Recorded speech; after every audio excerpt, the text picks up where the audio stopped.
হযরত ইয়াকুব আলাইহিস সালাম কলিজার টুকরা সন্তান ইউসুফ, যার চেহারা দেখে নারীরা পাগল হয়ে যেত, যারে দেখে লোকজন বলতো মা হাশা লিল্লাহি ইল্লা মালাকুন কারীম, এত মানুষ নেই, এত ফেরেশতা, এত সুন্দর চেহারা, এত সুন্দর মানুষ।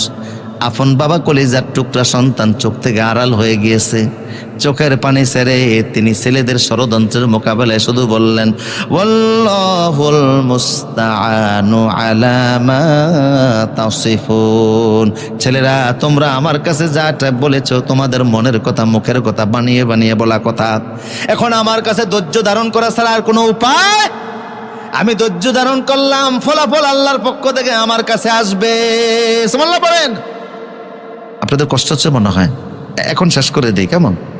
হ্যাঁ, আর একটু সামনে অ্যাডভান্স হওয়া লাগবে, তাহলে আর কয়েক মিনিট। আমার প্রিয় সুদীপ, এখন ইউসুফ আছে কোথায়? আওয়াজ দিয়া বলেন। কয়দিন ছিল? 3 দিন পর্যন্ত তিনি কুয়ার মধ্যে ছিলেন, 3 দিন 3 রাত। এই কুয়ার মধ্যে 3 দিন 3 রাত পরে আছে। কেউ দেখে না, কে দেখতেছেন? কেউ যেটা দেখে না সেটা দেখেন কে? কেউ যেটা দেয় না সেটা দেন কে? ওয়াজাআ সাইয়ারাতুন ফাআরসালু ওয়ারিদাহুম ফাআদলা দালওয়া